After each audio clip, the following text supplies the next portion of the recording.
Here we have a professional golfer, about to attempt a nearly impossible shot to pull off. He has to hit the ball under the tree in front of him, and over the lake short of the green, off of a severely sloped lie with the ball sitting down in the rough. It's a shot that most golfers wouldn't even think of attempting, but for him, it's just another day on the course. You want to get this one?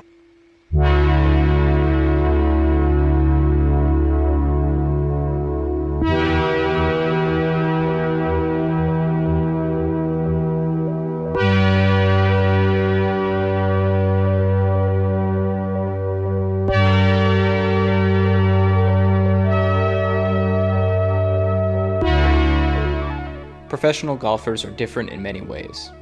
Some are short, and some are tall. Some have swings of beauty. Others have unique swings that no coach would ever teach their students. Despite their differences, though, all professional golfers share a common goal, and that goal is winning majors. Winning one of golf's 4 major tournaments is something that all professionals dream about, and what many work their entire lives to achieve. Winning a major is the crowning achievement in the game of golf, and if you manage to do it, you stamp your name into the history books for all eternity. But reaching this goal is no easy feat. You must play better than the best golfers in the world on some of the toughest courses for 4 days straight. Every year, golfers get just 4 chances to win one of these iconic tournaments. And if you don't manage to secure the trophy, every year that passes, the pressure to win only builds as the competition from younger golfers and the ever-present, undefeated enemy of Father Time rings louder and louder each year. This is the story of one man's quest to win one of those majors.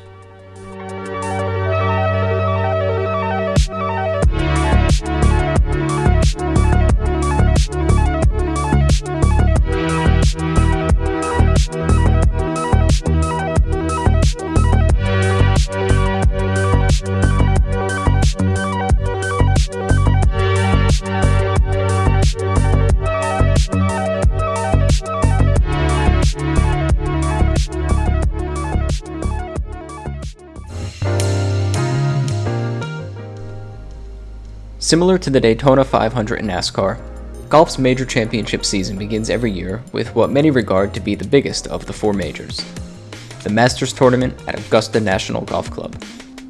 Sure, the official start to the season is in January at the Century Tournament of Champions in Hawaii, and there are some other notable tournaments many golfers compete in throughout the first few months of the year.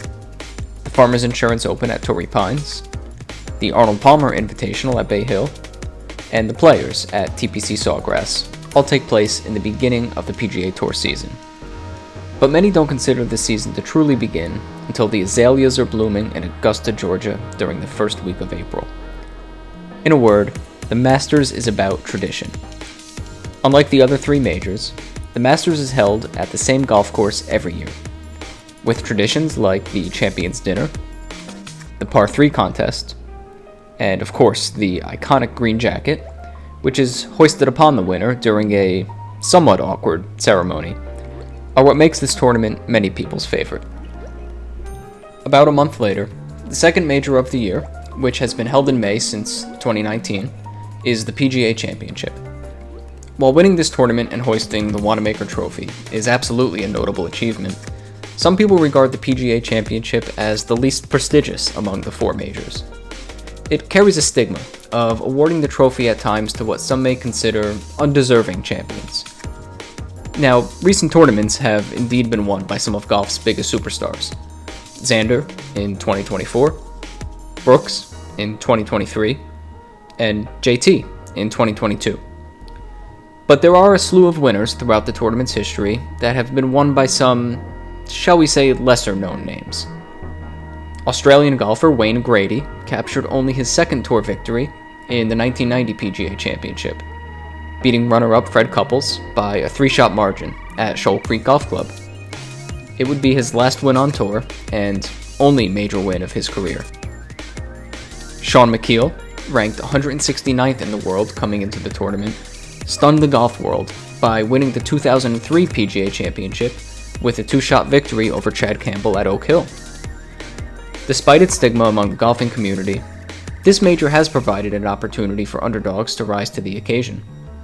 Perhaps the most notable instance of this was Y.E. Yang in 2009. Entering Sunday's final round 2 shots behind none other than Tiger Woods, who, to this point, had not lost a major tournament while holding the 54-hole lead, Yang played with resounding confidence paired with Woods in the final group, and shot a final round 70 to win the tournament over Woods by 3 strokes. To this day, he remains the only player to accomplish such a feat, and it earned him his nickname as the Tiger Slayer.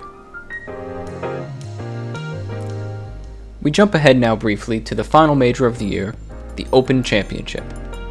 Held in mid-July, golf's oldest major is played across the pond from the other 3, with winners being awarded the iconic claret jug.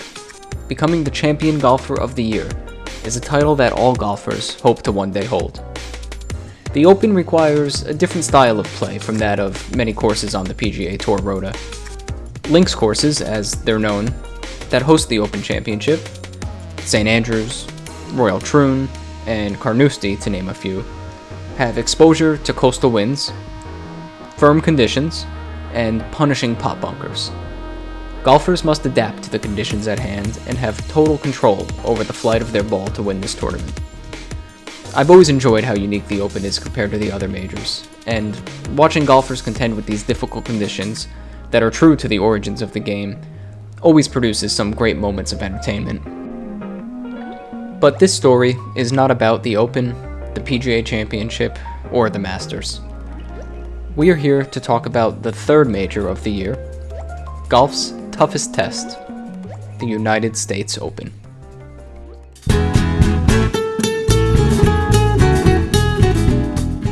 Hosted every June by the United States Golf Association, the US Open has long been regarded as golf's most difficult major.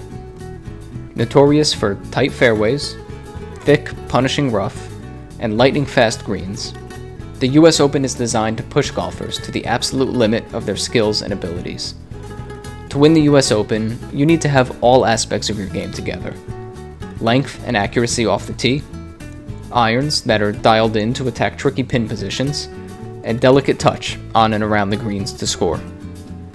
Winner of the 2016 Open Championship, Henrik Stenson, said about the US Open, "You normally play on golf courses that are tricked up just to the limits, sometimes over the limits, and sometimes just underneath.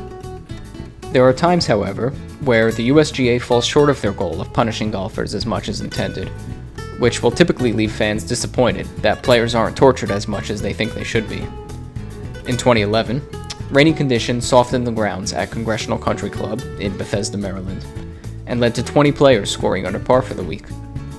Rory McIlroy won the tournament with a 16 under par 268, the lowest 72-hole score ever at a US Open. In 2017, the US Open was held at Erin Hills. Playing at a record-breaking length of over 7,700 yards, Erin Hills was intended to be a brutal test for the world's best golfers. But, yet again, thunderstorms early in the week would soften the course, and even led the USGA to trimming the long, punishing fescue on many holes. Brooks Koepka went on to win the tournament that week, shooting an impressive 16 under 272. 31 players finished the week under par. Other times, however, courses are pushed beyond the limits of what many would consider to be a fair setup, and utter carnage ensues. In 1973, Johnny Miller shot a record-breaking 63 in the final round of the US Open at Oakmont Country Club. Many think that the USGA was not pleased with this result and was determined to ensure that players would not have the same opportunity the following year. What resulted would come to be known as the Massacre at Winged Foot. When the US Open got underway in 1974 at Winged Foot, players could hardly believe the conditions they found themselves in. Touting consistent 6-inch rough, with some accounts of rough being deeper than a foot in places, finding your golf ball was just the beginning of challenges facing the competitors that week. On the greens, balls were routinely putted long past the hole and often would roll right off the putting surface. Hale Irwin, who went on to win that week, said it was easily the most difficult golf course he had ever seen. He won the tournament with a final score of 7 over par. The cut that week was 13 over, one of the highest cut lines ever. While many players were frustrated with the near impossible conditions they faced, fans were thrilled to see the best in the game pushed to their absolute limits. One player, however, was happy with what he saw that week. Gary Player, winner of the 1965 US Open, said about Winged Foot in '74, "I'd love to see an Open like that again. That's what a major championship is supposed to find out. Who is the best striker? Everybody I meet these days says the same thing. Why don't they have a requirement for straight hitting? Isn't that what we're all striving for?" But Gary's tune would change some years later when the tournament was held at Chambers Bay in the Pacific Northwest for the 115th US Open in 2015. Opened only 8 years prior in 2007, Chambers Bay was built on the grounds of what used to be a quarry, and its design was vastly different from prior US Opens. The fairways and rough at Chambers Bay were relatively forgiving, but this didn't stop players from stoning the USGA over what they considered to be abysmal conditions on the greens. Billy Horschel and Ian Poulter scolded the USGA, saying the greens were unplayable and the worst they had ever seen. They weren't alone in their criticisms, as other players likened hitting balls on the greens to putting on broccoli. The most vocal critic of the course that week, however, was Gary Player. On an episode of Morning Drive leading up to the tournament, Golf Channel's Damon Hack innocently asked Gary, who was on the grounds at Chambers Bay, "Good morning, sir. How are you?" What followed was a now infamous rant, where Gary scolded nearly everything about the course, from the greens, to its water usage, to its ability to destroy marriages for keeping husbands away from their wives for too long. Mr. Player and others were looking to see fairer course setups at the US Open. So would the USGA listen? At first, it seemed the harsh words of players that year may have had an impact. The following year in 2016, the Open returned to the site of Johnny Miller's record-breaking 63, Oakmont Golf Club. Conditions were more in line with what players had come to expect from a US Open, and 6 people shot even par or better that week. The following year saw much easier conditions, with 31 players shooting under par at Erin Hills, as we touched upon earlier. But in 2018, just 3 years out from the criticism they received for the greens at Chambers Bay, the USGA and their national championship would return to a venue that had held the tournament 4 times prior, Shinnecock Hills Golf Club in Southampton, New York. And similar to 1974, when faced with backlash over easy conditions the prior year, the USGA was now hoping to once again dissuade fans from thinking that they had become too soft on the players. The first 2 rounds of the 2018 US Open were, by all accounts, going just as the USGA had planned. Firm conditions, combined with high winds, drove scoring averages up, but the course was by all means a fair test up to this point. Yet, for the players who made it to the weekend, what followed would come to be remembered as one of the most infamous days in US Open history.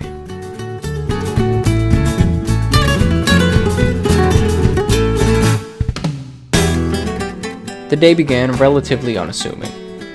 Conditions were firm, as they were on Thursday and Friday, with pin placements a bit more challenging. But players were managing to hold greens with shots that were executed well, and putts were staying true to their line. Daniel Berger and Tony Finau, who teed off that morning, each shot an impressive 66. By the afternoon, however, the US Open would once again descend into chaos, despite its governing body's best efforts to avoid it. As winds picked up and the course dried out, the USGA had essentially lost the golf course. Balls were refusing to hold greens. Putts were rolling 10 feet or more by the hole. The inconsistency of green speeds from hole to hole also infuriated players, as some played slow relative to other greens that were on the verge of dying. And on that Saturday afternoon on Long Island in 2018, those dried out greens got the best of one player we have not yet mentioned. And that player was none other than Phil Mickelson. The number 13 has long been regarded as an unlucky number. Superstition around the number has led many buildings and hotels to choose not to label the 13th floor as such, and instead jump from 12 to 14. In a deck of tarot cards, 13 is the card of death, often depicted by a Grim Reaper seated upon a white horse. And it was on the 13th hole at Shinnecock Hills that the biggest controversy of that year's US Open occurred. Facing a downhill 18-foot putt for bogey, Phil hit the putt well below the hole, and fast. As it began racing away from the hole and likely off the green, Phil did something unexpected, and began to run after his ball. Not wanting to face an uphill chip back onto the green for double, Phil did the unthinkable, and hit his still-moving ball back towards the hole. It was a nearly unprecedented move, and one that saw a great deal of pushback from fans and the media. Some called for his disqualification, but per the rules, it was a 2-stroke penalty. Phil took a 10 on the hole. When asked after his round about the putt, Phil said, "It's my understanding of the rules. I've had multiple times where I've wanted to do that. I just finally did it." But why now? What led to this decision from Phil at this point in time?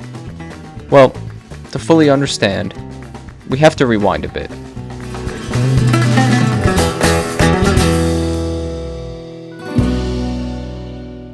The year is 1999, and the US Open is being hosted at the number 2 course at Pinehurst Resort for the first time. Up until now, Phil Mickelson has had by all means an impressive start to his career. Before becoming a professional, Phil captured 3 individual NCAA championships at ASU and won the US Amateur in 1990 at Cherry Hills. His first PGA Tour win also came as an amateur at the 1991 Northern Telecom Open in Tucson. He was just the 6th player ever at the time to win on tour as an amateur. After turning pro in 1992, he would find success in the first few years, winning twice in 1993, once in 94 and 95, 4 times in 96, and twice in 97 and 98. It seemed like it was only a matter of time until Phil captured his first elusive major win. And in 1999 at the US Open, his chances were looking good. Phil came out of the gate strong and was tied for the lead after both the first and second rounds, going 67-70. He shot a solid 73 on Saturday and went into the final round just 1 shot back of the leader, Payne Stewart. The trophy wasn't the only thing on Phil's mind that week, however. His first child was about to be born, and Phil famously carried a beeper in his bag in the case that he had to depart the tournament early to be there with his wife Amy for the birth of his daughter. Paired with Payne Stewart in the final round, the two would have a tight battle all afternoon. Still down by 1 after the front 9, it was either man's tournament to lose on the back. After 3 bogeys from Payne on the back 9, Phil led by 1 through 15 holes, nearly holding a 40-foot birdie putt which would have given him a 2-shot lead. But with 3 holes to play, his first major win was finally within sight. The golfing gods, however, weren't quite ready to hand Phil the win. Payne made a long par at 16, while Phil missed a 6-footer to save his. After Payne made an impressive birdie on the par 3 17th, Phil found himself 1 back of the lead yet again. Many of you likely remember what happened next. After missing a birdie attempt on 18 mere inches above the hole, Phil tapped in for par. Payne had an 18-foot uphill putt to save par, and a Monday playoff seemed likely. But Payne had other plans.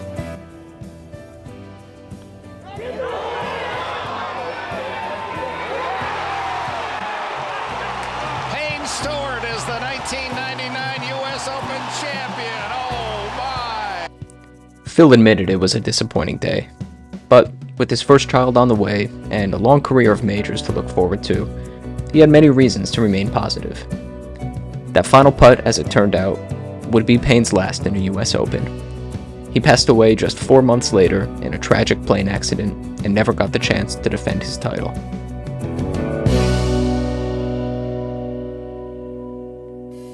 In 2002, the US Open would be hosted on the Black Course at Bethpage State Park.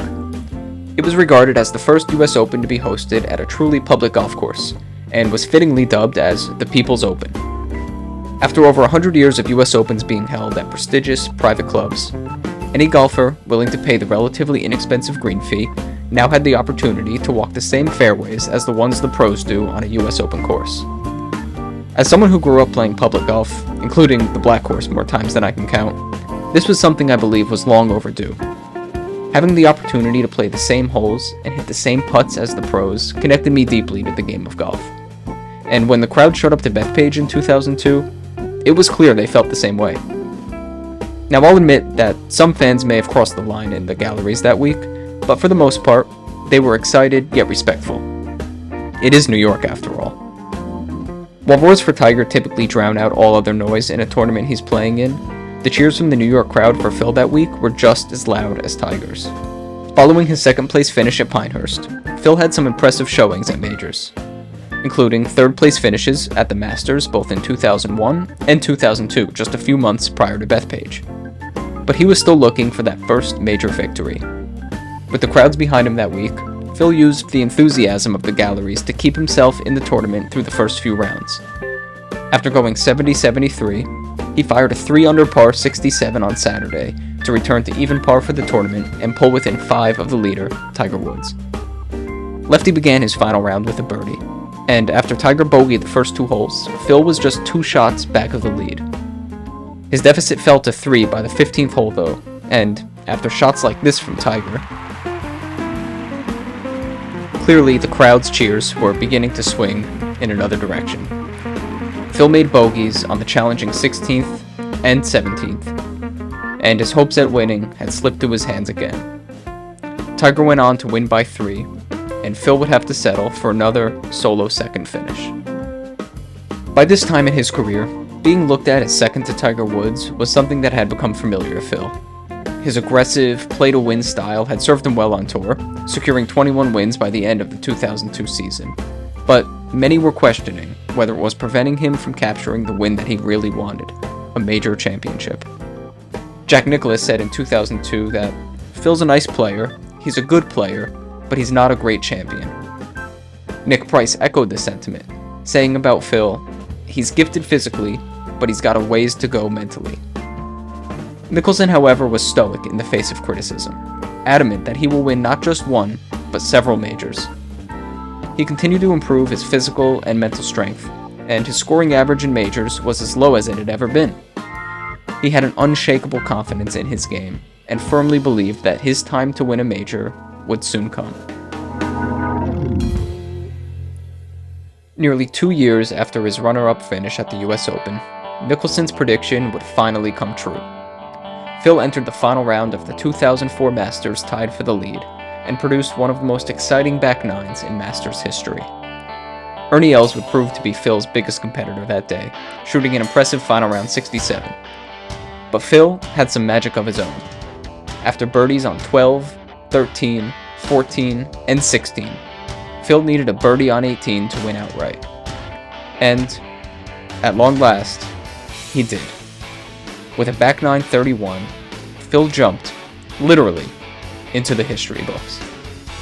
At 33 years old, after 12 years on tour and 46 major appearances without a victory, Phil got his major. With the critics silenced, the question now became, how many more could he win? At the time, the US Open was the next major after the Masters. Phil came to Shinnecock Hills in 2004, fresh off his Masters victory, looking to go back-to-back. Returning to the New York crowds that had adopted him as one of their own gave Phil a small edge over the field, and he was hoping to deliver them the victory that they were looking for. Phil got off to a good start, shooting 68 on Thursday and 66 on Friday. Heading into the weekend, he found himself tied for the lead at 6 under par with 36 to play. The tides turned a bit on Saturday, as conditions became much more difficult than the first 2 days. On the infamous par 3 7th, Phil carded a double bogey 5. In major championships, bogeys are to be expected, but doubles sting like a wasp. And, as fate would have it, this wouldn't be the last double that Phil made that week. After a Saturday 73 left him 2 back of the lead, he had to make something happen in the final round if he was going to be the one to lift the trophy. By Sunday afternoon, the tournament came down to 2 people, South Africa's Retief Goosen and Phil Mickelson. While trailing Goosen throughout most of the day, who was playing in the group behind him, on the 15th hole, it seemed Mickelson's moment to shine may have arrived. He sank an 8-foot putt for birdie on 15 to put himself in a tie for the lead with Goosen. He then came to the par 5 16th and made an impressive up and down for his second birdie in a row. Solo leader. Reminiscent of his back nine at Augusta a few months prior, it looked like Phil was ready to give the fans what they wanted. He put his tee shot on the par 3 17th in the sand, but an impressive bunker shot left him only 4 feet for his par. It was at this moment in the broadcast that Johnny Miller said, "The golf world had 2 great finishes in a row," alluding to the back 9 at the Masters just months before. One has to think that the gods heard this comment from Miller, as, in the next few moments, everything would change. Goosen sunk an uphill putt on 16 from around 12 feet to regain a share of the lead. It was his 10th one-putt of the day. After watching Goosen make his birdie, Phil stepped over his par putt. It was not to be. He was left with a putt from the same distance on the other side of the hole. Another miss. With this double, Phil was 2 back of the lead, and with only a hole to play, he was out of time. Goosen would finish his day with 2 pars and become the 104th US Open champion. Phil, yet again, found himself finishing the week in solo second. It would be his 3rd runner-up finish in the last 6 US Opens. But unlike the first 2 runner-ups, when he was outplayed by Payne and Tiger, this time his loss came in a brutal fashion. A 3-putt on the 71st hole of the championship, with what can only be described as a collapse when it mattered the most. Sure, you can place some of the blame on the dry, windy conditions leading to Phil's missed putts, but for all intents and purposes, this loss was self-inflicted. It would be 2 years before his next opportunity to win the National Open came knocking. 32 years after the infamous massacre at Winged Foot, the US Open was back in Mamaroneck, New York for the 106th running of the championship. By now, the New York crowds were rooting for Lefty as much as ever, and coming into the tournament with not 1, but 2 consecutive major victories at the 2005 PGA and 2006 Masters, Phil was looking for the trifecta. With 7 top 10s so far in 2006, and his biggest competitor, Tiger Woods, not playing competitively due to his father's passing in May, it seemed that things might have been lining up for Phil to finally rise to the top at the US Open. While the '74 US Open was remembered for exacting torture on players for all 18 holes, this time it was just 1 hole that history would remember. Through 71 holes of the tournament, Lefty was atop the leaderboard with a 1-shot lead over Jeff Ogilvy. Colin Montgomery was tied at 4 over, but he made double on the 72nd hole. After seeing Ogilvy leave his approach on 18 short, Phil stepped onto the tee knowing in all likelihood a par would win him his first US Open. He could have taken a wood or iron off the tee to play it safe, but that just wasn't Phil's style. What happened over the next few minutes can only be described as an utter disaster. Even nearly 20 years later, Phil's 18th hole is difficult to watch. He took driver and sent his ball left, way left. After a bounce off of a hospitality tent, his ball came to rest left of the fairway, albeit on a relatively bare lie. He got up to his ball and watched Ogilvy up on the green make his par, now knowing for certain that a 4 would win it. 210 yards away from the hole, Phil could either pitch out to the fairway, or take the aggressive route and play a sweeping fade to try to get his ball up to the green. We know by now that pitching out was not in the books for Lefty. His second shot compounded the error he made off the tee. Striking a tree, the ball came to rest a mere 25 yards from where he was standing. He hoisted an 8-iron over the trees on his 3rd, but missed left, and found himself with a fried egg in the greenside bunker. Needing an up and down to force a playoff, Phil blasted his shot out of the bunker, and, with no spin, it rolled across the green into Winged Foot's thick rough. Now needing a hole out, Phil gave it one last chance, but it wasn't to be. He finished with a double bogey, and lost the US Open by 1 shot to Jeff Ogilvy. His 4th runner-up finish in a US Open was the most painful one yet. It was one of the worst collapses in US Open history. No one could believe it, not even Phil. "I'm in shock," he said. "I can't believe I just did that. I'm such an idiot."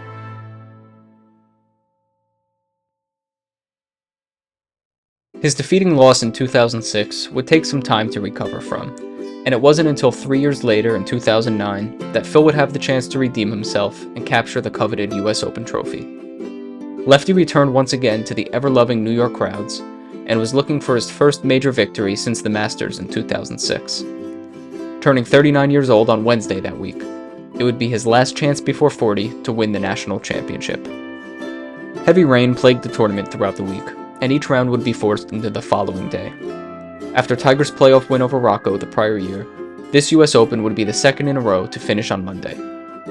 Phil played solid golf the first 3 rounds, but found himself 6 shots back of the leader Ricky Barnes after 54 holes. On Monday morning, however, it didn't take long for that lead to disappear. Barnes had bogeyed 5 of his first 9 holes and was never able to catch back up to the leaders. Phil made a long uphill birdie on the 12th, and after an eagle on the par 5 13th, he was tied for the lead with Lucas Glover at 4 under par. It was looking like the back 9 magic that Phil needed was finally here again. He made par on the par 3 14th, and as he walked across Round Swamp Road to the last 4 holes, he was in a strong position to win. But by now, I'm sure you know how the rest of this part of the story goes. Phil hit the green in regulation on 15, one of the toughest holes on the course, but he was above the hole, on a severely sloped green from back to front. He was too cautious with his putt, and his par attempt on the next shot breezed over the side of the cup. Bogey. After making a long par putt on 16, he pumped his fist and walked to the 17th tee, now tied again for the lead after Glover's bogey on 15. But close as he may be, he left his tee shot short of the green and wasn't able to get up and down for par. Another bogey. He had one last chance for birdie on 18, but his putt rolled below the hole, and with it, his dreams of winning the US Open that year. It would be yet another second-place finish, now his 5th in the US Open, and the question remained if Phil would ever be able to win the national championship. Every year on February 2nd, a groundhog named Punxsutawney Phil emerges from its burrow in western Pennsylvania. As the superstition goes, if Phil sees his shadow, there will be 6 more weeks of winter that year.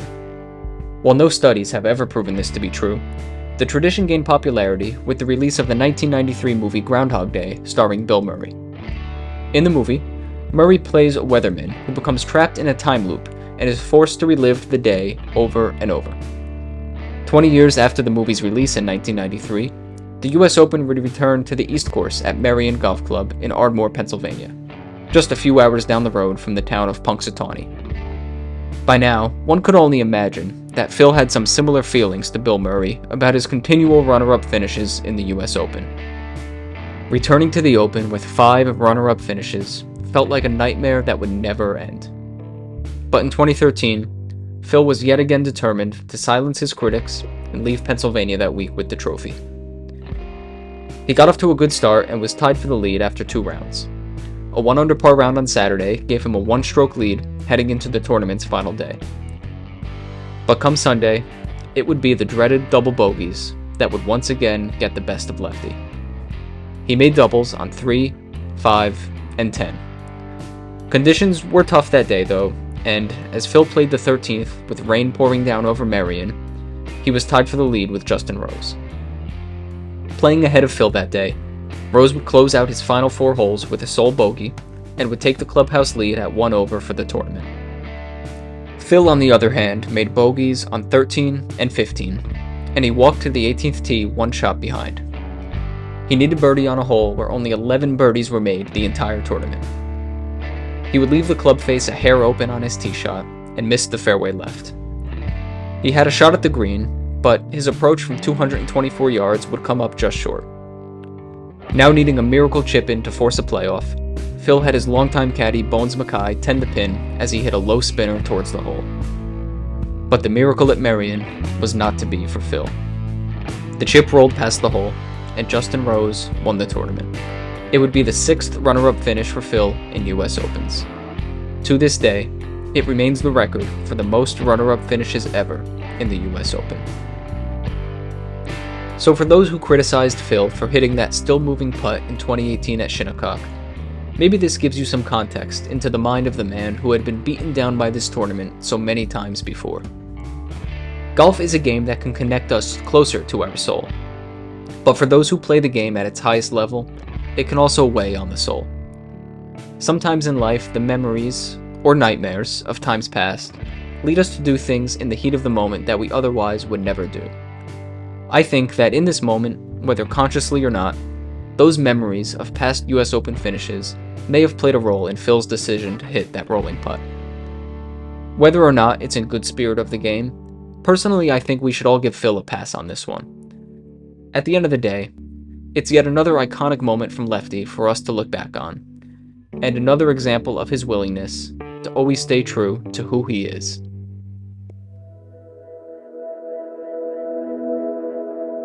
While the story of Phil's quest to win the US Open may end there, it doesn't quite show the full picture of the impact that he's had on the game we love. After his defeat at Merion in 2013, Phil would bounce back just a month later and go on to win his 5th major and first Open championship at Muirfield. He did it in typical Phil style, birdieing 4 of the last 6 holes to capture his first claret jug. Phil would say that it was arguably the best round of his career. 3 years later, he would give us perhaps the most exciting weekend in Open Championship history, dueling with Henrik Stenson in the final 2 rounds, putting up a fierce battle to the very end. Stenson would narrowly beat out Phil that week, shooting a 63 to Phil's 65 on Sunday.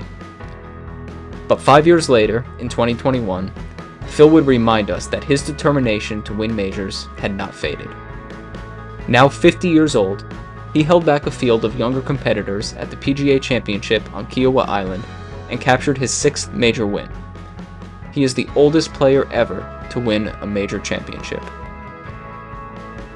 There's no denying that Phil is well into the back nine of his illustrious career. He's admitted that his career is now towards its end. With 57 professional wins, including 6 majors, he has given us over 30 years of golf entertainment, the likes of which we will surely never see again. 30 plus years of staying true to himself, his philosophy of aggressive play, and never failing to smile and show appreciation for us fans who have stuck by his side through it all. He now plays on the LIV Tour, which is not without its controversy, but he continues to give back to the game, recently stepping into YouTube and showing us a lighter-hearted, yet ever-competitive side to himself. Phil's 2021 win at Kiowa provided him with a 5-year exemption into the US Open, so barring any injuries or unexpected events, he'll be teeing it up later this year when the National Championship returns once again to Oakmont. It will likely be his last US Open, and he will likely not be atop the leaderboard come Sunday afternoon. But I hope that doesn't deter people from remembering what a joy it has been watching Phil throughout his career. I hope that we will continue to celebrate his achievements and contributions to the game of golf. And I hope that maybe, just maybe, he has one last bit of magic in him to complete the career Grand Slam and finally win his US Open. Hoping for this may be no more than wishful thinking, but hope is a good thing, maybe the best of things, and no good thing ever dies.